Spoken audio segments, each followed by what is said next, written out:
Welcome back, welcome back, welcome back. Hello everyone, कैसन हो? अभी तो मिले थे, वापस आ गए, वापस आ गए सर। अभी कितना 102 102। Rucha says no audio. Rucha please refresh. Audio proper है क्या? Audio video is everything proper? Yes sir, proper है। ठीक है।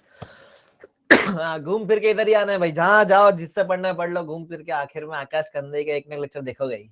वाह, क्या बात है, बढ़िया। चलो, so we are about to start with our Ind AS, that is Ind AS 102 share based payment rap. अरे वाह, फरमाइश है, देखो रैप की क्या बात है।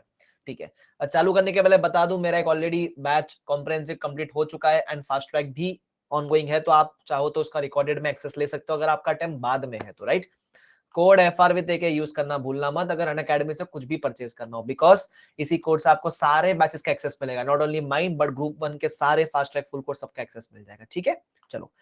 मैं चालू करने के पहले एक बार ये कर लूं क्या, जो बोर्ड नोट्स मुझे अपलोड करने हैं मैं कर देता हूं अपलोड, ठीक है, ताकि अपन आगे बढ़ सकेंगे। ठीक है, just give me a moment, मेरे को जरा 2 मिनट दे देना बस। आयुष 10th अक्टूबर, 10th अक्टूबर क्या 10 नवंबर अप्रोक्सीमेटली। गाते गाते करो, अच्छा इसने यार चैलेंज, वाह। ना हो पाई हमसे, अरे हमसे ना हो पाई, ना हो पाई। अभी इस उम्र में इतना गाना बिना ना होता हमसे, इस उम्र में। अरे आई एम एब्सोल्युटली फाइन पुष्प, हाउ आर यू? वाह, अभी अमर कहाँ अभी, अरे कहाँ अभी इस बुढ़ापे में कहाँ लेकर जाएंगे किसको, है ना। बुढ़ापा आ गया भाई साहब अभी तो। ठीक है, चलो। बुढ़ापा मीन्स मैम, ए बुढ़ापे को क्या बोलते हैं इंग्लिश में? क्या बोलते हैं? Old age, old age ma'am, old age has come, है ना, life has come to an halt and now it's time to say bye bye, good night, take care. मालूम पड़ा भाई, गुड नाइट गुड नाइट सुन के आधे लोग छोड़ के निकल जाएंगे भाई। चलो। वाह वाह वाह, चलो ठीक है। So let's start with our index. फटाफट से शुरू करते हैं, फटाफट से खत्म करते हैं, फटाफट से जाके सो जाते हैं भाई साहब, है ना, टाइम कुट क्यों करने का। ठीक है, जस्ट मैं बता दूं इस इंडेक्स को रिवाइज करने का तरीका, बिकॉज प्रैक्टिकल इंडेक्स है। I will be taking up some practical examples as well, जो मैं अपने क्लास में डिस्कस करता हूं। तो अगर आपने इंडेक्स 102 कभी भी नहीं पढ़ रखा है तो भी आपके रिवीजन काम का हो सकता है। ठीक है, सो जो जो थियोरेटिकल पॉइंट्स है फटाफट उसको रिवाइज करेंगे, जो बड़े बड़े प्रैक्टिकल पॉइंट्स है उसको अपन क्या करेंगे, उसको अपन ये एग्जाम्पल देख के समझने का कोशिश करेंगे। ठीक है, मजा आने वाला है। ठीक है, लेकिन लास्ट तक जुड़े रहना, तभी जाकर आपको पूरा इंडेक्स समझेगा, बीच में छोड़ के जाओगे फिर समझेगा नहीं, उसमें कमिटमेंट लेवल दिखता है तुम्हारा। ठीक है, चलो। So will start with this index and we are starting in 3 2 1 and go. सबसे पहला नंबर 102, नाम शेयर बेस्ड पेमेंट। सबसे पहला बोलता है डेफिनेशन, डेफिनेशन के अंदर वो बोलता है it is an agreement between two parties. एक है टू पार्टीज में कौन, एक है कंपनी और एक है अनदर पार्टी, बराबर। और नदर पार्टी में कौन कौन आता है, और नदर पार्टी में आता है एम्प्लॉय भी आता है या कोई थर्ड पार्टी भी हो सकता है, बराबर। अनदर पार्टी में ये दो चीजें आ सकती है, it can be an employee, it can be another party, बराबर। तो शेयर बेस्ड पेमेंट के अंदर वो बोलता है जहां कंपनी, जो कंपनी है दैट विल रिसीव गुड्स या सर्विस, है ना, वो गुड्स या सर्विस या तो वो थर्ड पार्टी से रिसीव करेगा या फिर किसी एम्प्लॉय से रिसीव करेगा। और जब वो गुड सर्विस रिसीव करेगा कंपनी, तो कंपनी बदले में क्या देने वाला है, कंपनी बदले में या तो देगा शेयर्स, जिसको हम बोलते हैं equity settled share based payment, या फिर वो बदले में देगा शेयर्स बट सॉरी बदले में देगा कैश, बट कैश का amount will be based on the price of shares. Perfect, बराबर। तो जब अगर वो कैश देने वाला है based on the price of shares, इसको भी कहते हैं share based payment, because this cash is based on shares, बराबर। तो इसको बोलते हैं cash settled share based payment, right. तो ये होते हैं हमारे दो तरह के शेयर बेस्ड पेमेंट ट्रांजैक्शन, पहला होता है इक्विटी सेटल्ड, दूसरा होता है कैश सेटल्ड, बराबर, right. Now we talk about the point of scope. अब स्कोप के अंदर तीन बातें आपको ध्यान रखनी है। सबसे पहला, स्कोप में क्या क्या शेयर बेस्ड पेमेंट वाले ट्रांजैक्शन इंक्लूडेड नहीं है। सबसे पहला, अगर आपने शेयर होल्डर को राइट शेयर्स दिया, बोनस शेयर्स दिया, so this is not covered under 102 because this you are not giving to the other party in the nature of you are not giving to other party because you are receiving some goods या service, you are giving in their capacity as share holder, इसलिए आप include नहीं करेंगे। Second, अगर आप business combination वगैरह में PC दोगे तो उस पीसी को हम 102 का शेयर बेस्ड पेमेंट नहीं मानेंगे, बराबर। लेकिन कभी कभी ऐसा होता है बिजनेस कॉम्बिनेशन में उस कंपनी के असेट के साथ साथ हमने इंप्लॉयज को भी एक्वायर कर एम्प्लॉय को बोला कि तू मेरे कंपनी में इतने इतने साल तक काम करेगा तो मैं तुझे शेयर दूंगा, तो ये बिजनेस कॉम्बिनेशन का पीसी नहीं हुआ, ये तो शेयर बेस्ड पेमेंट हुआ, तो वो इंक्लूड करने का। बराबर, यस। उसके बाद अगर अगर अगर थर्ड वाला बोलता है कि अगर आपने शेयर्स के बदले में कोई नॉन फाइनेंशियल असेट को एक्सचेंज में रखने का ट्रांजेक्शन किया है, मतलब मैं तुमको कोई असेट या कोई गोल्ड वगैरह कुछ दूंगा और बदले में तुम मुझे शेयर्स दे देना, तो उस केस में ये शेयर बेस्ड पेमेंट है, provided the intention is to settle on gross basis. बराबर, अगर नेट बेसिस पे सेटल करने का तुम्हारा इंटेंशन है तो वो यहां कवर्ड नहीं है, फिर वो कहां कवर्ड है, 109 के अंदर कवर्ड है। बराबर, खत्म। ये था आपका point number 2, that is scope, theoretical point. उसके बाद है point number 3। Point number 3 is share based payment transaction with other than employees. मैंने कहा था ना, या अदर पार्टी या तो एम्प्लॉय हो सकता है या फिर अदर देन एम्प्लॉय हो सकता है, तो यहां अपन पहले बात करेंगे विद अदर देन एम्प्लॉय। तो उस केस में मेरे को सबसे पहले ये बताओ, शेयर बेस्ड पेमेंट ट्रांजैक्शन कितने टाइप के हो सकते हैं? मैं कहूं 2 टाइप के हो सकते हैं, एक हो सकता है इक्विटी सेटल्ड, एक हो सकता है कैश सेटल्ड। तो पहले अपन बात करेंगे, अगर अपन ने किसी नॉन एम्प्लॉय के साथ कोई शेयर बेस्ड पेमेंट ट्रांजैक्शन किया है तो उसका अपन अकाउंटिंग कैसे करेंगे। सबसे पहले अगर वो इक्विटी सेटल्ड है, बराबर, तो जो भी आपको सर्विस रिसीव हुआ रहेगा, गुड्स रिसीव हुआ रहेगा, उसको अपन डेबिट कर लेंगे, इसलिए बोलते हैं एक्सपेंस या असेट अकाउंट डेबिट टू। जब वो इक्विटी सेटल्ड है तो अपन क्या क्रिएट करेंगे, टू एसबीपी रिजर्व क्रिएट करेंगे। Why reserve? बिकॉज आपको शेयर्स इशू करना है, तो इसलिए आज तुम रिजर्व क्रिएट करो। अच्छा, ये एसबीपी रिजर्व कहां शो होने वाला है बैलेंस शीट के अंदर? SBP reserve, perfect answer Anjali, other equity के अंदर शो होने वाला है अंडर योर बैलेंस शीट। बराबर। तो हम क्या करेंगे, एसबीपी रिजर्व वगैरह क्रिएट कर देंगे, असेट डेबिट कर देंगे। फिर जब तुम शेयर इशू करोगे तो तुम एसबीपी रिजर्व डेबिट कर देना, कैपिटल को क्रेडिट कर देना, प्रीमियम को क्रेडिट कर देना। बराबर, मतलब तुम अदर इक्विटी से निकाल कर किसी इक्विटी में ट्रांसफर कर दोगे सब कुछ। ये था equity settled. Now we talk about cash settled. Cash settled के अंदर क्या होता है, वही सेम चीज, एक्सपेंस या asset account debit to SBP. यहाँ रिजर्व नहीं है, लाइबिलिटी है। Why liability? बिकॉज इधर शेयर देना कि कैश देना है, यहाँ कैश देना है, कैश देना is a liability not an equity transaction. बराबर, इसलिए अपन कहते हैं टू एसबीपी लाइबिलिटी। फिर जब कैश देंगे तो अपन बोलेंगे SBP liability to cash bank. ये हो गया। अब जब ये एंट्री मारेंगे, है ना, तो यहां हम कौन से अमाउंट पे एंट्री मारे उसको बोलेंगे मेजरमेंट। कौन से वैल्यू पे मेजर करें, जो हमने शेयर्स दिए उस पे या जो सर्विस या गुड्स मिला उस पे। तो वो कहता है सबसे पहला प्रेफरेंस देने का आपको, जो भी आपने फेयर वैल्यू ऑफ गुड्स या सर्विस एक्वायर किया है उसको पहला प्रेफरेंस उसको हम देंगे। मतलब given up, sorry, acquired goods या सर्विस एक्वायर्ड को पहला प्रेफरेंस, गिवन अप को सेकंड प्रेफरेंस। मैं बोलूं 16, 38, 40 के अंदर अपन ऑपोजिट करते थे, गिवन अप को पहला और यहाँ उल्टा करते। ठीक है, ध्यान रखना इस बात का। उसके अलावा अच्छा, जब तुम ये एंट्री वगैरह मारोगे ना, एक्सपेंस से asset account debit to SBP reserve वगैरह, तो उस केस में अगर सर्विस वगैरह मिली है तो क्या मैं पूरे सर्विस का खर्चा डे 1 पे बुक कर दूं कि ओवर द पीरियड बुक करूं?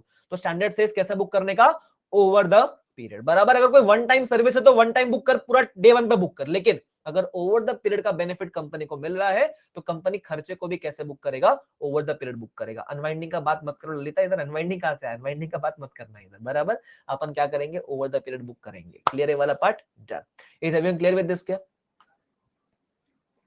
Yes, perfect.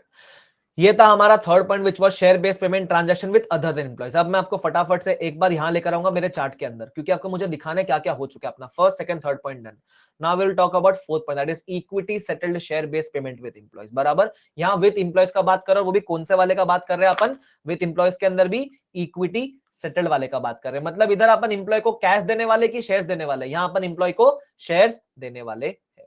बराबर, अब यहां भी सबसे पहले आगे बढ़ने के पहले अपने को कुछ टर्म्स वगैरह समझनी पड़ेगी, कुछ जो अपन टर्म्स वगैरह यूज करते हैं इसके अंदर वो समझना इंपॉर्टेंट है। सबसे पहला टर्म इज ग्रांट डेट।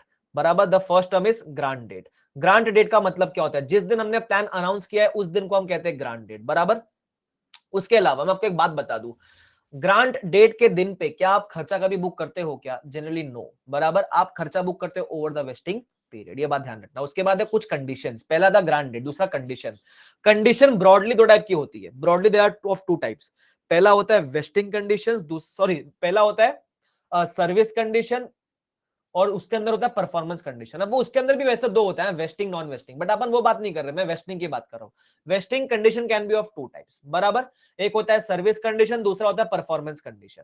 अब परफॉर्मेंस के अंदर भी 2 कैटेगरी आता है, एक होता है नॉन मार्केट बेस्ड, एक होता है मार्केट बेस्ड। बराबर, अपन एक एक का थोड़ा विस्तार में बात कर लेंगे। सबसे पहले बात करेंगे सर्विस कंडीशन का।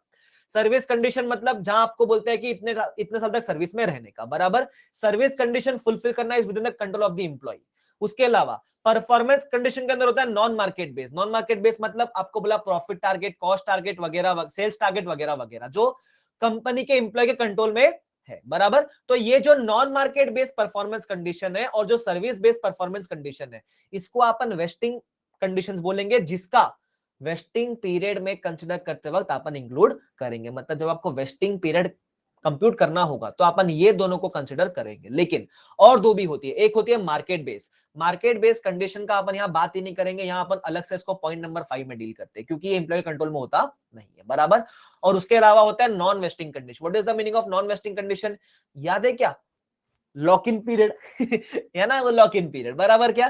तो उस केस में लॉक इन पीरियड वगैरह जो होता है, इसको अपन कभी भी कंसिडर नहीं करते। क्यों? क्योंकि ये तो शेयर्स मिलने के बाद की कंडीशन है, क्लियर। तो इसको अपन वेस्टिंग पीरियड में कंसिडर नहीं करेंगे। मतलब जब आप कंडीशंस निकालोगे तो कंडीशन वैसे बहुत सारी है, लेकिन जब आप वेस्टिंग पीरियड ढूंढोगे तो वेस्टिंग पीरियड में आप सिर्फ दो ही कंडीशन चेक करने वाले हो। सर ये वेस्टिंग पीरियड ढूंढना इंपॉर्टेंट क्यों है? क्योंकि अपने को जो भी शेयर बेस्ड पेमेंट का खर्चा है, क्या मैं वो ग्रांड डेट पे बुक कर दूं कि over the vesting period book करूं?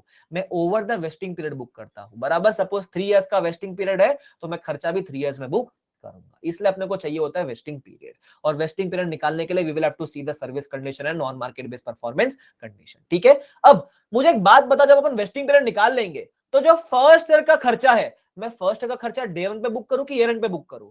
वो ईयर एंड पे बुक करने का, because we follow accrual basis, accrue तो ईयर एंड पे हो जाता है। उसके बाद अपन देखते हैं अभी आपने ही बोला कि खर्चा हर साल थोड़ा थोड़ा बुक करना है, बराबर, हर साल ओवर द पीरियड बुक करना है। तो उस केस में ओवर द पीरियड कितना कितना बुक होगा, उसके लिए क्या दिया गया है? एक फॉर्मूला दिया हुआ है, बराबर। अब मैंने आपको फॉर्मूला रटाया नहीं था, मैंने आपको फॉर्मूला समझाया था with the help of an example. पहले मैं फॉर्मूला रीड करूंगा, फिर वो एग्जांपल में रेफर करूंगा, ठीक है।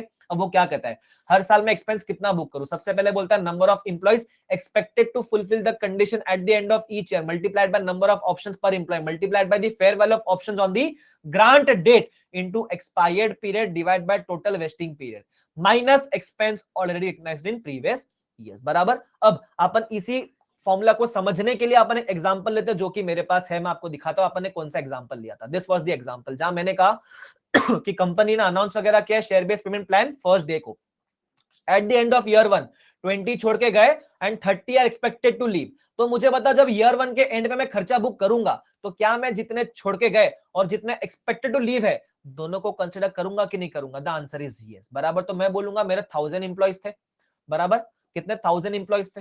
तो उस केस में 20 गए और 30 छोड़ के जाने वाले हैं। तो जब मैं फर्स्ट का खर्चा बुक करूंगा तो मैं 1000 माइनस 20 माइनस 30 करूंगा, ये मुझे नंबर ऑफ इंप्लॉइज मिले, into number of options into fair value on grant date.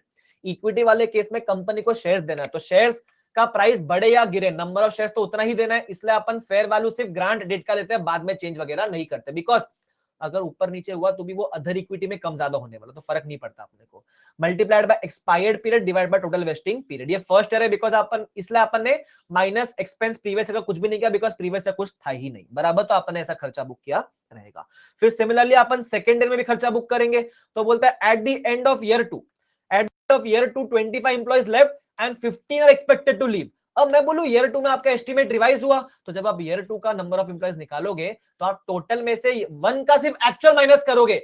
Year 1 का एस्टिमेट वाला माइनस करूं क्या? कर मत देना, क्योंकि ईयर 2 में नया वाला एस्टिमेट है ना अपने पास। तो ईयर 1 का सिर्फ एक्चुअल माइनस करेंगे, ईयर 2 का एक्चुअल माइनस करेंगे और ईयर 2 का एस्टिमेट माइनस करेंगे। We will get the number of employees, वो सेम फॉर्मूला से करेंगे, बट यहाँ एक्सपायर पीरियड 2 इयर्स करेंगे, डिवाइड बाय टोटल 3 इयर्स करेंगे। अब ये जो आपको अमाउंट मिलता है, ये आपको क्यूमुलेटिव खर्चा मिलता है, बराबर। हमको तो सिर्फ सेकंड ईयर का चाहिए, तो इसलिए हमने जितना फर्स्ट ईयर में बुक किया उतना अपन क्या कर देंगे? माइनस कर देंगे। सिमिलरली अपन किसका कंप्यूट करेंगे? थर्ड का कंप्यूट करेंगे। This was our equity settled share based payment transaction with employee. सबको समझता है अपन ने क्या किया इधर?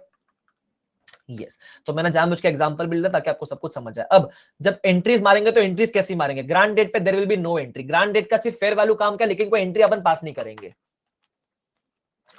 उसके अलावा ड्यूरिंग द वेस्टिंग पीरियड जब खर्चा बुक करेंगे एवरी ईयर के एंड पे, तो एंट्री कैसी मारेंगे? मैं बोलूंगा employee benefit expense account debit, sorry ये नहीं है, ये तो अपन वो कैश सेटल का देख रहे थे। मैं वही बोलूं लायबिलिटी कहां से आ गया इधर, ये रहा ये रहा। At the end of each year during the vesting period अपन क्या करेंगे? Employee benefit expense to SBP reserve, बराबर। ये अपन हर साल एवरी ईयर एंट्री मारेंगे जब तक खर्चा बुक ना हो जाए। अच्छा, अगर during the 3 years during the vesting period कुछ खर्चा रिवर्स करना है, तो मैंने बताया था ड्यूरिंग द वेस्टिंग पीरियड जब रिवर्सल होगा तो वो प्रॉफिट एंड लॉस के थ्रू ही होता है, बराबर। अच्छा, उसके बाद जब एक्सरसाइज करने की बारी आएगी तो एक्सरसाइज पे अपन क्या एंट्री मारेंगे, वही SBP reserve to capital to premium. अगर फेस वैल्यू आपके पास क्वेश्चन में अवेलेबल नहीं है, if you don't have the face value available in the question, तो आप कुछ भी अज्यूम कर लो। अगर नहीं भी है तो उस केस में आप पूरा का पूरा अमाउंट कैपिटल में ट्रांसफर करोगे तो भी चलेगा। मैं बताऊं क्यों? क्योंकि उस केस में सब कुछ इक्विटी के अंदर ही हो रहा है ना, एक इक्विटी से निकल के दूसरे इक्विटी में जा रहा है, कुछ फर्क नहीं पड़ता है इतना, बराबर। अच्छा, और अगर कोई ऑप्शन लैप्स हो गए, एक्सरसाइज पीरियड में अगर कुछ भी लैप्स हो गया तो कहां ट्रांसफर करना, रिटेन्ड अर्निंग्स में। मतलब ड्यूरिंग द वेस्टिंग पीरियड कुछ रिवर्सल तो प्रॉफिट एंड लॉस के थ्रू, अगर ड्यूरिंग द एक्सरसाइज पीरियड कुछ रिवर्स करना है तो रिटेन्ड अर्निंग्स में अपन ट्रांसफर करेंगे, that is within other equity अपन ट्रांसफर कर देंगे, बराबर। ये था अपना fifth point which was share equity settled share based payment transaction with employee. But ये खत्म करने के पहले मैं आपको एक पॉइंट बताऊंगा। एक क्वेश्चन था जिधर ना अपने को बोला गया था कि कुछ टारगेट मीट करना है, तो वो फर्स्ट ईयर के लिए अपना वेस्टिंग पीरियड 2 इयर्स का, सेकंड और थर्ड ईयर के लिए वेस्टिंग पीरियड 3 इयर्स था। आपको याद है क्या? ऐसा कुछ एग्जांपल था अपने पास, बराबर क्या? यस। तो उस केस में अपन ऐसा बोलते थे कि वो फर्स्ट ईयर में इतना कंडीशन मीट करेगा तो फर्स्ट ईयर में शेयर्स मिल जाएगा। फर्स्ट ईयर के एंड पे उसको पता है कि मीट नहीं किया, तो फर्स्ट ईयर के एंड पे उसका एक्सपेक्टेशन था कि वो सेकंड ईयर में मीट कर जाएगा। तो फर्स्ट ईयर के एंड पे अपन क्या करेंगे, अपन सिर्फ सेकंड 2 इयर्स वेस्टिंग पीरियड लेंगे और अपन खर्चा निकालेंगे, बराबर। लेकिन सेकंड और थर्ड ईयर में अपन 3 इयर्स वेस्टिंग पीरियड ले रहे थे। मतलब यहाँ देखो हर साल वेस्टिंग पीरियड भी अलग अलग हो सकता है, ये अपन ने सीखा था इधर, बराबर।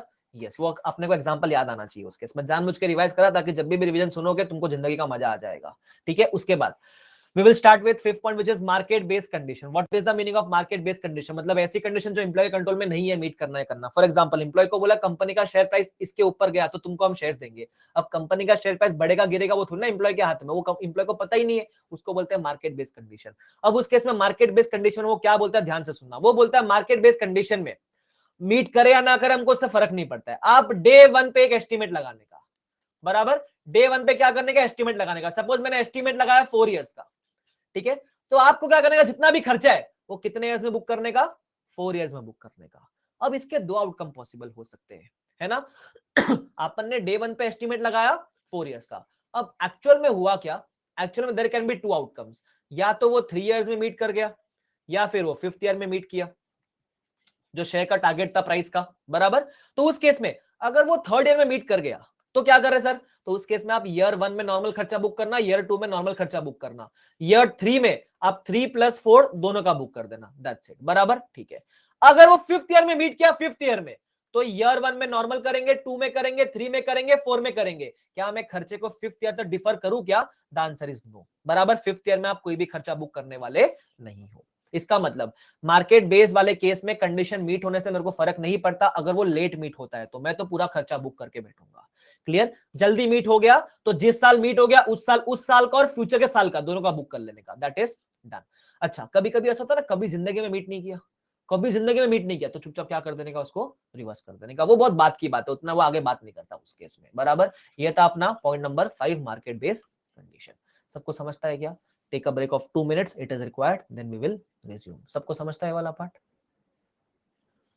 यस, जबरदस्त, मजा आ गया, ठीक है। अच्छा, मैं एक बात बोल देता हूं आपको, जब भी शेयर बेस्ड पेमेंट रिवाइज करना हुआ, मैं शेयर बेस्ड पेमेंट की बात नहीं करता हूं, मैं हर एक इंडेक्स की बात करता हूं। कभी भी रिवाइज करना हुआ अपने को, हर इंडेक्स में 2 चीज रिवाइज करनी होती है।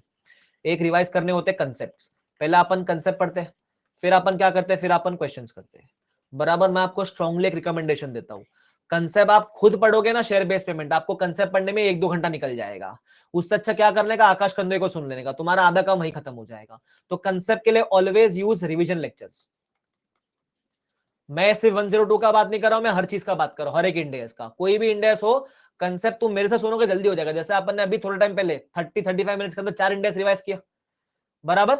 वो इंडेक्स का कंसेप्ट सुनो मेरे से, फटाफट क्वेश्चन पे जंप मारो, देखो तुमको कभी बोलेगा नहीं कि कंसेप्ट लिख के बता सारे के सारे, है ना, मजा आ जाएगा तुमको। यस, हाँ सर, सारन था बाद में अवेलेबल रहेगा। यस, मैंने आइडिया दिया, बाकी तुमको जैसा फॉलो करना तुम करो, ये मेरा आइडिया तुम्हारे लिए।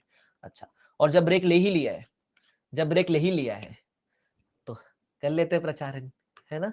यस, आई डोंट नो कि कब तक रहेगा, लेकिन फिलहाल तो अनअकैडमी के ऊपर है भाई। आप कल को बंद होके निकल ली तो मेरे को मत पूछना भाई, है ना। वैसे होएगा नहीं, बट डिलीट विलीट कर दिया तो मेरे को नहीं पता, जनरली नहीं करते, ठीक है। चलो हाँ, तो मैं बता दूं जरा, in case if you know me, my name is Akash Kandai, I teach the subject of financial reporting, chartered accountant हूँ, डिप्लोमा कर रखा है, CFA लेवल 3 कैंडिडेट हूँ। बराबर। उसके अलावा टेलीग्राम चैनल ज्वाइन नहीं किया, प्लीज जाके ज्वाइन कर लो। अरे नहीं जाएगा भाई, किधर डिलीट नहीं होएगा यार, तुमको मजाक नहीं समझता है यार। तुम टेंशन में आ गए भाई। अरे रहता है रे बुबान अकेडमी के ऊपर, वो नहीं करते डिलीट बाबा। तुमको जरा सा बोला कि टेंशन में आ गए तुम। ठीक है, अन अकेडमी का ऐप तो ऑफकोर्स आपने इंस्टॉल कर लिया होगा। अगर सब्सक्रिप्शन परचेस करना है, go under the plus section, you can by the subscription. Subscription के ये सारे ऑप्शंस आपके पास अवेलेबल है, 3 मंथ, 6 मंथ, 12, 24, 36। 1 मंथ का तो ऑप्शन नहीं है, लेकिन 2 मंथ्स का ऑप्शन आया है, बराबर। ठीक है, बट अगर कुछ भी आपको परचेस करना हो, कोड क्या यूज करना, अंजू ने जैसे लिख भी दिया है #FRVTK, बिकॉज कोड नहीं है भाई साहब, अपनी फैमिली का पार्ट है ये। कुछ भी खुद को परचेस करना हो, दोस्तों को रिकमेंड करना हो, ग्रुप 1 ग्रुप 2, कभी IAS करना हो, यूपीएससी करना हो, जो भी तुमको करने का रहेगा, कभी MBA करने का मन किया, यहाँ से पढ़ने का मन किया, डाल देना FRVTK कोड, मजा आ जाएगा एकदम तुमको, है ना। बस वो ग्रुप 1 पे अप्लाई कर सकते हो, ग्रुप 2 भी अप्लाई कर सकते हो, कॉम्बो के ऊपर भी अवेलेबल है। MBBS भी करो तो भी अप्लाई कर देना भाई साहब। मैं तो बोलता हूँ Amazon प्राइम, नेटफ्लिक्स वगैरह पे भी कोड FRVTK डाल दो, गाली लिख के आएगी बदले में तुमको। हाँ, तो और उसके अलावा अगर आपके दोस्त वगैरह है जो फ्यूचर में कभी क्लास वगैरह करने का सोच रहे हैं, पर आपको लगता है कि मैं थोड़ा ठीक ठाक पढ़ा लेता हूँ, तो आप उनको रिकमेंड कर सकते हो कि हमारा रिकॉर्डेड लेक्चर अभी अवेलेबल है कॉम्प्रिहेंसिव और फास्ट ट्रैक का। एक ही सब्सक्रिप्शन के अंदर कॉम्प्रिहेंसिव फास्ट ट्रैक सब मिल जाता है, और वो सिर्फ FR का नहीं, आपको ग्रुप 1 के सारे सब्जेक्ट का कॉम्प्रिहेंसिव फास्ट ट्रैक मिल जाता है।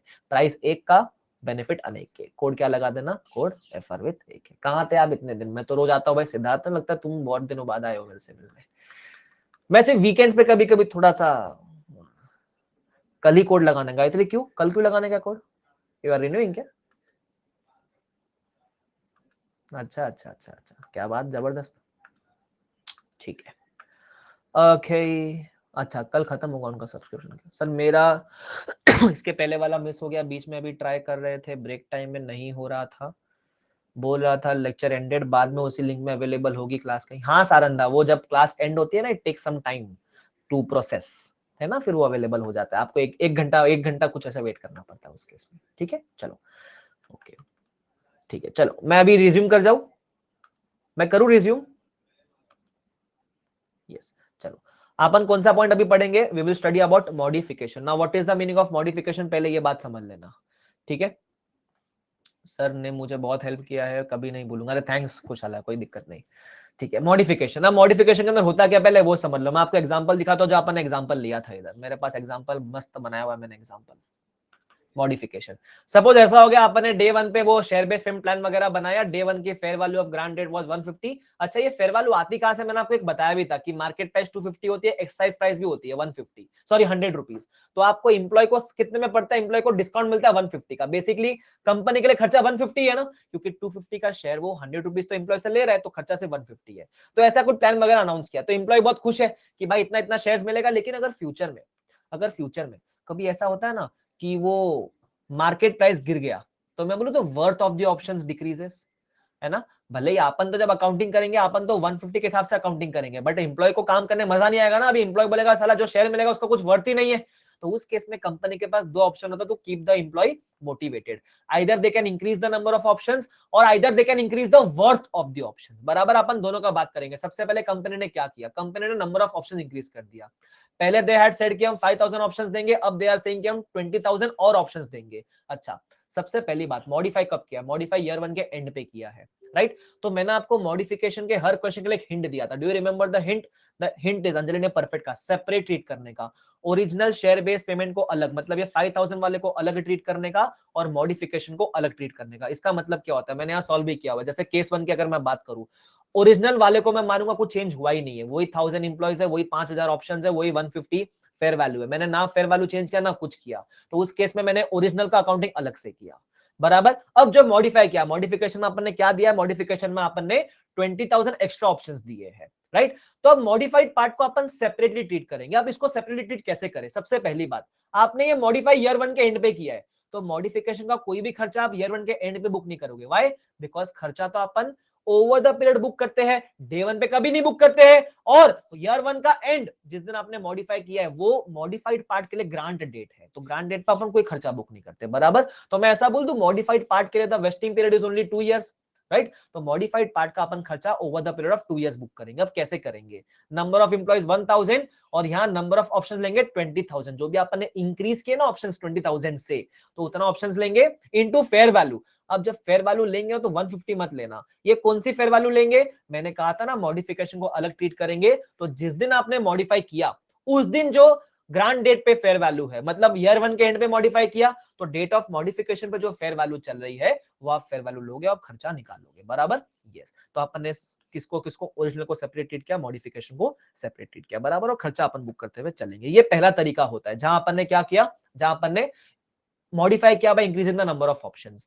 सेकंड केस है ऑल्सो भी आपने ऑप्शन इंक्रीज नहीं किया, पहले भी 5000 ऑप्शन थे, अभी भी 5000 ऑप्शन है, तो आपने क्या कर दिया, अभी increase the worth of the options. कैसे, जैसे ही ये मार्केट प्राइस में गिरावट हुई, जैसे ही the market price fell, it came to 20 rupees, मतलब फेयर वैल्यू आ गया 20 रुपीज सीधा सीधा। तो मैंने क्या किया, मैंने एक्सरसाइज प्राइस रिड्यूस कर दिया और मैंने एक्सरसाइज प्राइस 0 कर दिया, और मैंने क्या किया, मैंने इस 20 के वर्थ वाले ऑप्शन को 120 पे खींच लिया, बराबर। तो मैंने कितने वर्थ से ऑप्शन इंक्रीज किया है, how much worth did I increase the option with, मैंने 100 के वर्थ से ऑप्शन इंक्रीज किया, बराबर। कैसे, 20 का तो पहले भी उसका वैल्यू था, मैंने एक्सरसाइज प्राइस गिरा के उसका वैल्यू 120 कर दिया। तो अपने को ये निकालना इसके अंदर बहुत इंपॉर्टेंट है कि कितने वर्थ से इंक्रीज हुआ है, क्योंकि केस 2 में हम नंबर ऑफ ऑप्शन इंक्रीज नहीं कर रहे, हम सिर्फ वर्थ ऑफ ऑप्शन इंक्रीज कर रहे हैं, बराबर। तो उस केस में ये वर्थ कैसे निकालेंगे, जिस दिन मॉडिफिकेशन किया उस दिन ये एक्सरसाइज प्राइस गिराने के पहले फेयर वैल्यू क्या थी, एंड जिस दिन मॉडिफिकेशन किया after reducing the exercise price what is the fair value, बराबर। That is fair value before modification on modification date minus fair value after modification modification date. इसको बोलते हैं इतने वैल्यू से मैंने वर्थ इंक्रीज किया। अब मैं अकाउंटिंग कैसे करूंगा, it is very simple. Original को अपन वैसे अलग से ट्रीट करेंगे, ओरिजिनल चलते रहने दो, वही 1000 एम्प्लॉइज, वही 5000 ऑप्शंस, वही 150 फेयर वैल्यू ग्रांड डेट का, ये ओरिजिनल चलते रहने दो। अब जब मॉडिफिकेशन की बात करेंगे, यहां भी ईयर 1 का end is the grant date, यहां कोई खर्चा बुक नहीं करेंगे, खर्चा बुक करेंगे over the period, over the remaining 2 years. अब कैसे बुक करेंगे, नंबर ऑफ एम्प्लॉइज वही 1000, नंबर ऑफ ऑप्शन इंक्रीज नहीं किए तो अपन ओरिजिनल लेंगे, बराबर। आपको बोलेगा सर ओरिजिनल का तो मैंने बुक कर लिया ना, मैं सिर्फ ओरिजिनल वाले का जितना भी वर्ड से इंक्रीज किया है उतना ही बुक करूंगा, बराबर। नंबर ऑफ एम्प्लॉइज इनटू जो पुराने ऑप्शन है वो, और ये पुराने ऑप्शन का मैंने कितने से वर्थ इंक्रीज किया, वो इंक्रीमेंटल वर्थ है ना, into 1/2 into remaining vesting period for modification. ऐसे मैं ओरिजिनल का अकाउंटिंग अलग करूंगा, मॉडिफाई का अकाउंटिंग अलग करूंगा, और इस तरीके से अपना मॉडिफिकेशन भी क्या हो जाता है, खत्म हो जाता है। तो इसमें हिंट यही है कि treat the original share based payment separately and modified part separately, बराबर। सबको समझता है क्या वाला पार्ट, यस। तो ऐसे प्रैक्टिकल टॉपिक्स में थोड़ा एग्जांपल वगैरह लेना, इट मेक्स सेंस, बराबर, क्योंकि मेरे को जानता हूं कि आपका रिवीजन में हेल्प होना चाहिए बेसिकली, यार मजा आ जाएगा तुमको, यस ठीक है, चलो बढ़िया। उसके अलावा ये अपना दिस वाज द फिफ्थ नहीं सिक्स्थ पॉइंट था ये मॉडिफिकेशन, बराबर। उसके बाद अपना कौन सा पॉइंट है, उसके बाद है अपना पॉइंट ऑफ कैंसलेशन, बराबर। सिंपल है वो वाला पार्ट भी। कैंसलेशन में होता क्या है, इसमें देखो अलग सोचने का, याद है, यही सोच तो बदलनी है मां, वो वाला पॉइंट है वाला कैंसलेशन। कैंसलेशन में होता क्या है, कंपनी ने प्लान वगैरह अनाउंस किया और बाद में कैंसिल कर दिया, तो उस केस में करना क्या है अपने को। Thank you so much Snehanshu. सुनना, cancellation can be of 2 types, या तो आपने विदाउट कंपेंसेशन कैंसिल किया है या फिर विद कंपेंसेशन कैंसिल किया है। अब करेंगे कैसे, लेट मी सी, क्या मैंने कैंसिलेशन का भी एग्जांपल लिया हुआ है क्या, लेट मी जस्ट सी। अगर लिया हुआ है तो बढ़िया, नहीं लिया हुआ है तो भी बढ़िया, बराबर। अच्छा, मैंने कैंसिलेशन का भी लिया हुआ है, कोई दिक्कत नहीं है। सुनना, कैंसिलेशन में कैसे होता है, सपोज आपने ईयर वन के एंड पे कुछ कैंसिल वगैरह नहीं किया, 4 साल का प्लान था, आपने क्या किया, 4 साल का प्लान अनाउंस किया, तो अपन ईयर 1 पे खर्चा वगैरह बुक करेंगे, सॉरी 3 साल का प्लान था इस केस में, तो अपन ने क्या किया, 3 साल के हिसाब से पहले खर्चा बुक किया। अब year 2 is the year of cancellation, बराबर, तो मैंने ईयर 2 में जाके कैंसिल कर दिया। अब साला करूं क्या मैं उस केस में, तो अपन जनरली नॉर्मल बुद्धि क्या बोलेगी अपनी, कि जितना बुक किया वो रिवर्स कर दे ना, स्टैंडर्ड बोलता है वैसा नहीं, पहले पूरा बुक कर। पूरा मतलब तूने ईयर 2 और ईयर 3 का अब तक बुक नहीं किया ना, तो पहले in the year of cancellation तो पूरा बुक कर। तो मैंने पहले पूरा बुक किया, बराबर, मतलब ईयर 1 का तो ऑलरेडी बुक कर चुका था, तो ईयर 2 में ईयर 2 प्लस ईयर 3 दोनों का बुक किया, बराबर। अब मैं पूरा रिवर्स करूंगा, तो मैंने ईयर 1 में ईयर 1 का बुक किया, ईयर 2 में ईयर 2 और 3 का दोनों का बुक किया, अब मैंने पूरा रिवर्स कर दिया। जब रिवर्स करूंगा तो अपन क्या करेंगे, रिटेन अर्निंग्स में ट्रांसफर करेंगे, राइट। अब ये हो गया मेरा कैंसिलेशन, बराबर। इसमें मैंने बुक भी कर दिया और सब कुछ कैंसिल भी कर दिया। ये था कैंसिलेशन विदाउट कंपेंसेशन, मतलब कैंसिल किया और इंप्लॉय को 1 रुपया भी नहीं दिया। लेकिन जनरली क्या होता है, कंपनी जब प्लान कैंसिल करता है तो कुछ कंपेंसेशन देता है इंप्लॉइज को, बराबर। तो उस केस में अगर कंपेंसेशन दिया रहेगा तो एंट्री क्या आएगी, तो उस केस में अब एसबीपी रिजर्व में तो कोई बैलेंस नहीं बचा, बिकॉज सब कुछ कैंसिल हो चुका है, सब कुछ आरई में ट्रांसफर हो चुका है। तो जब कंपेंसेशन देंगे तो अपन रिटेन अर्निंग से पे करेंगे, तो अपन एंट्री क्या मारेंगे, retain earnings to cash bank. लेकिन होता क्या है, अपन कंपेंसेशन कितना दे रहे वो भी देखना पड़ता है अपने को। कभी कभी होता है जिस साल आपने कैंसिल किया उस साल उस ऑप्शन की वैल्यू वाज ओनली 90, बट आपने कंपेंसेशन कितना दिया, आपने कंपेंसेशन 95 दिया, तो आपने 5 एक्स्ट्रा दिया ना, तो हम जब 2 कैश बैंक करेंगे तो हम तो 9 एम्प्लॉइज 95 और 2000 ऑप्शंस के हिसाब से पेमेंट 95 के हिसाब से करेंगे, लेकिन उस दिन पे, जिस दिन कैंसिल किया उस दिन पे फेयर वैल्यू से 90 थी, मतलब आपने उस दिन पे भी थोड़ा एक्स्ट्रा पे किया ना, तो जितना भी आप एक्स्ट्रा पे करोगे 5 रुपए के हिसाब से, वो आपको प्रॉफिट एंड लॉस में ट्रांसफर करने देता है, ताकि आप खर्चा बुक कर सको, बराबर। That is the excess over fair value on the date of cancellation which you are paying, वो आपको क्या बोलता है, प्रॉफिट एंड लॉस में ट्रांसफर कर देना। ध्यान रखना, कैंसिलेशन के दिन पे अपने को 2 प्राइस दी होती है, एक फेयर वैल्यू और एक मार्केट वैल्यू भी दी होती है। मेरे लिए मार्केट वैल्यू कोई काम की नहीं होती है, सिर्फ अपने को फेयर वैल्यू और जो एक्चुअल में कंपेंसेशन दिया उतना कंपेयर करने का। तो ये था आपका कैंसिलेशन विद कंपेंसेशन, बराबर। फेयर वैल्यू से ज्यादा पे किया तो जितना एक्सेस पे किया प्रॉफिट एंड लॉस में यू कैन ट्रांसफर। ये अपना मैं बोलूं कैंसिलेशन खत्म हो गया अपना ये वाला part. Yes, take a break of 1 minute. बढ़िया ना, चलो ठीक है। मैं बोलूं तुम्हारा मैं एग्जांपल रिवाइज करवा रहा हूं, तुमको समझ नहीं रहा ये चीज।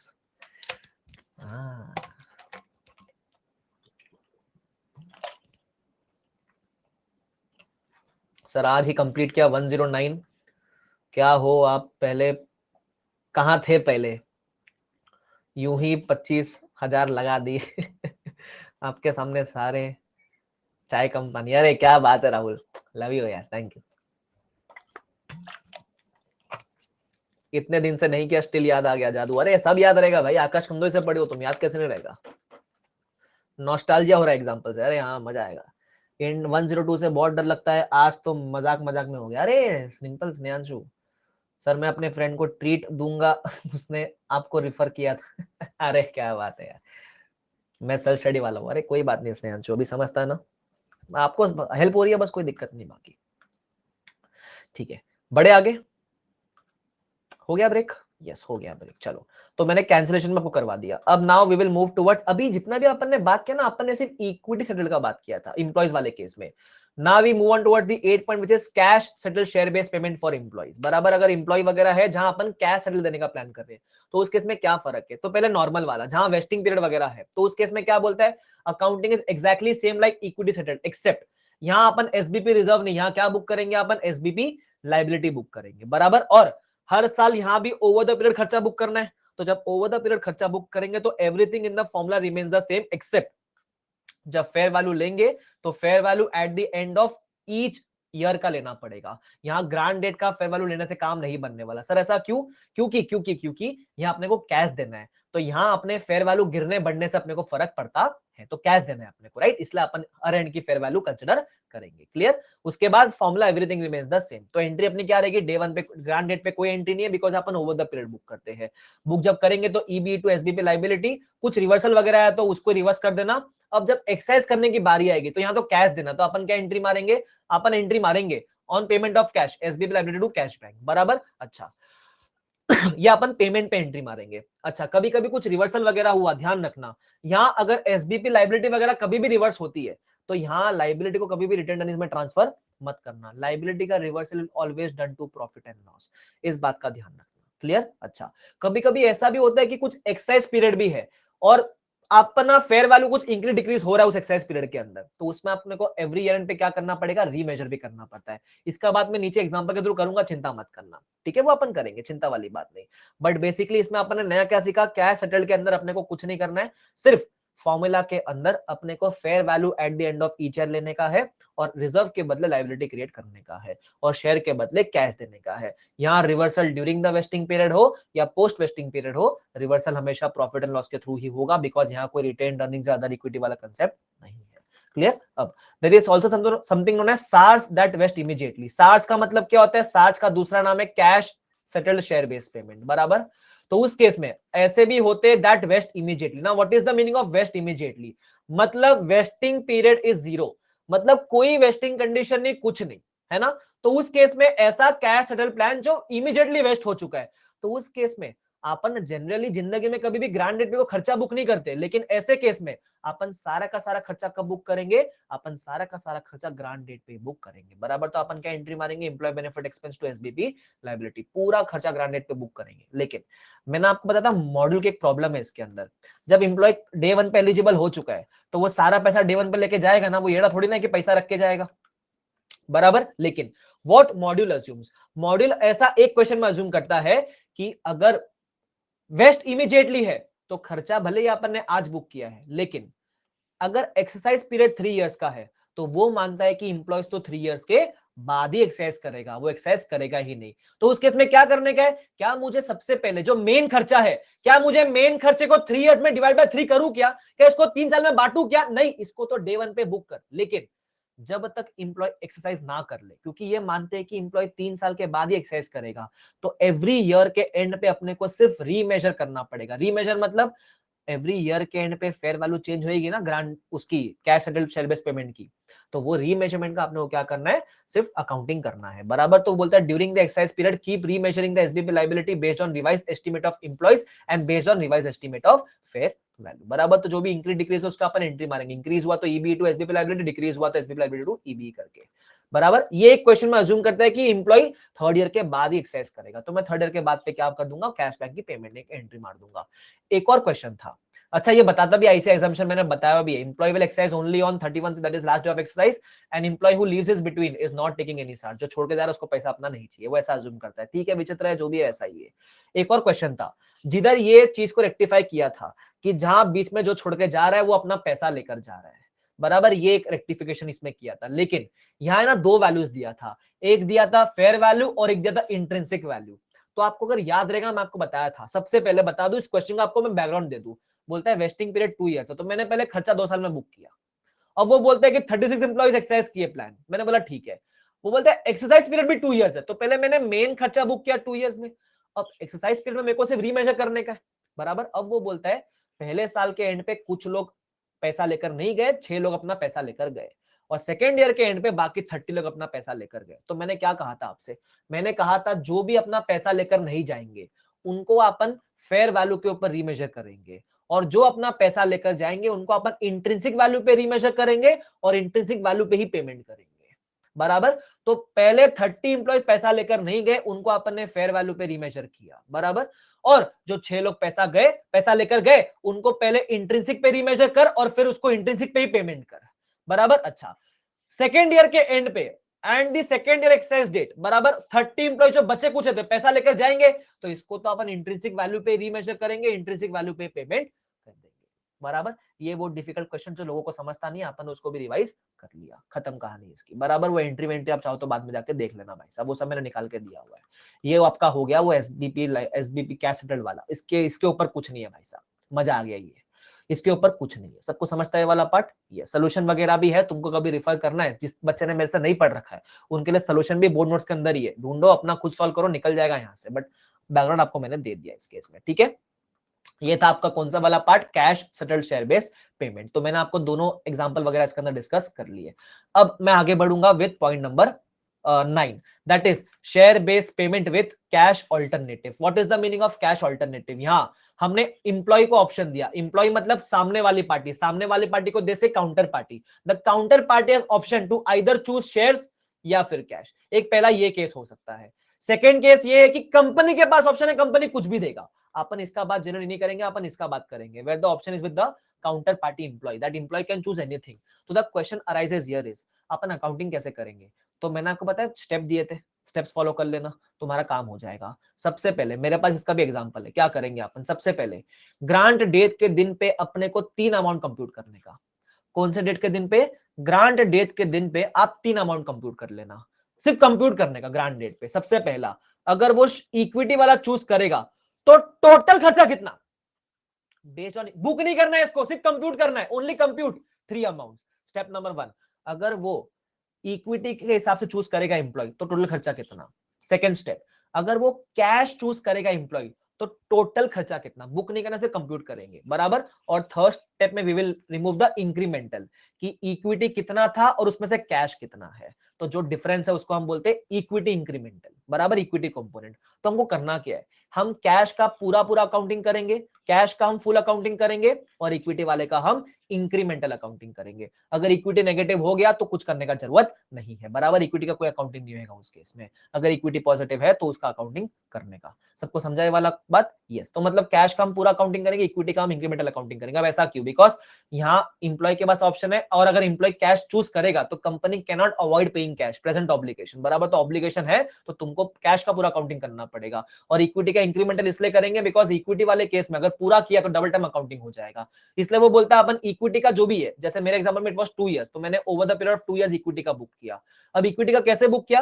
40,000 डे 1 पे आया, बुक आज नहीं करने से कंप्यूट आज किया, बुक कब करेंगे? Over the period. अब आप बोलोगे सर डिवाइड बाय 2 इतना सिंपली कर लिया अपन ने, because there was no change of employees, बराबर। और इक्विटी वाले में मेरे को फेयर वैल्यू का चेंज से फर्क नहीं पड़ता है। Second, in case of cash मेरे को वापस से हर साल कितना बुक करना है वो निकालना पड़ेगा based on the revise estimate of fair value, because इसको फेयर वैल्यू के चेंज से फर्क पड़ता है। तो डे 1 पे जो निकाला वो बुक नहीं किया है, उसे कंप्यूट किया, book upon over the period करेंगे। लेकिन जितना डे 1 पे निकाला, क्या इसी को डिवाइड बाय 2 करके बुक कर दूं क्या मैं? The answer is no. ऐसा आप नहीं कर सकते। व्हाई? बिकॉज ये तो आपने डे 1 की ग्रांड डेट की वैल्यू के हिसाब से निकाला है। जब बुक करोगे तो वो तो उस रिस्पेक्टिव ईयर की एंड की वैल्यू के हिसाब से बुक करोगे, राइट? तो आप बोलोगे सर मैंने डे 1 पे निकाला ही क्यों ये, जब कुछ काम का ही नहीं? तो अरे भाई साहब, इक्विटी का इंक्रीमेंटल निकालने के लिए निकाला है आपने डे 1 का वैल्यू, बराबर। तो समराइज करूंगा तो 3 स्टेप फॉलो करना। इक्विटी के हिसाब से टोटल कितना, कैश का टोटल कितना, और इक्विटी का इंक्रीमेंटल। इक्विटी का इंक्रीमेंटल स्टेप नंबर 4 में क्या कर देने का? ओवर द पीरियड बुक कर देने का। कैश का नया नया आपको एक्सपेंस निकालना पड़ेगा, बराबर, based on the revise estimate of fair value. खत्म। ये था cash share based payment with cash alternative. अब वो लास्ट में जाके एम्प्लॉय कुछ भी चूज कर सकता है। अगर सपोज उसने इक्विटी चूज किया तो लाइबिलिटी कुछ काम करने, लाइबिलिटी को रिजर्व में ट्रांसफर कर, रिजर्व से शेयर इशू कर दे, बराबर। सपोज उसने कैश ऑप्शन चूज किया रहेगा, कैश, तो क्या कर, कैश का अपन ने पूरा अकाउंटिंग किया ही था, तो लाइबिलिटी से कैश इशू कर दे और रिजर्व को रिटेन अर्निंग्स में ट्रांसफर कर दे, कहानी खत्म हो गई इधर, बस, बराबर। This was your share based payment with cash alternative. खत्म ये वाली कहानी। अच्छा, ये तो वो था जहां ऑप्शन किसके पास है, जहां ऑप्शन इंप्लॉय के पास है। एक और केस पॉसिबल है जहां इंप्लॉय किसके पास था, सॉरी इंप्लॉय का, जहां ऑप्शन किसके पास था, जहां ऑप्शन कंपनी के पास था। तो उस केस में अकाउंटिंग क्या की जाए भाई साहब?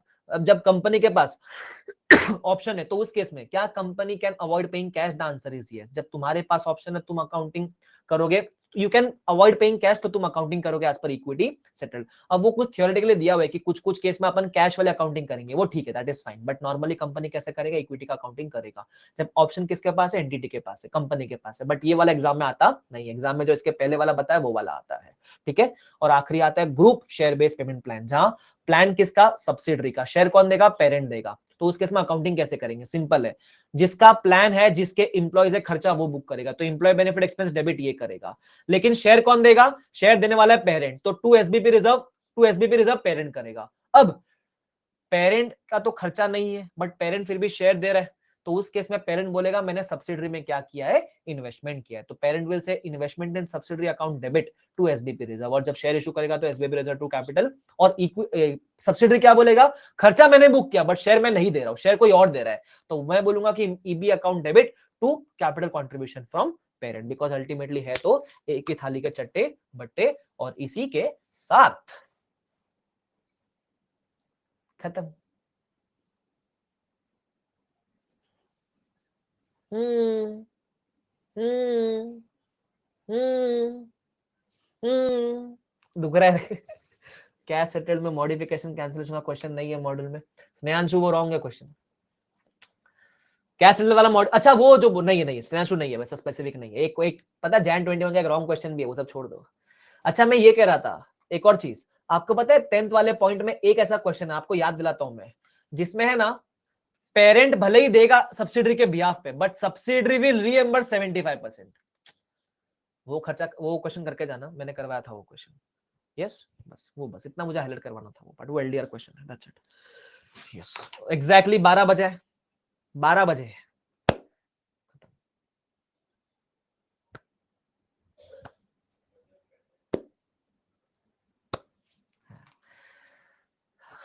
Yes Akanksha, yes you right, you right, capital contribution 25% दी हुआ फिर उस केस में।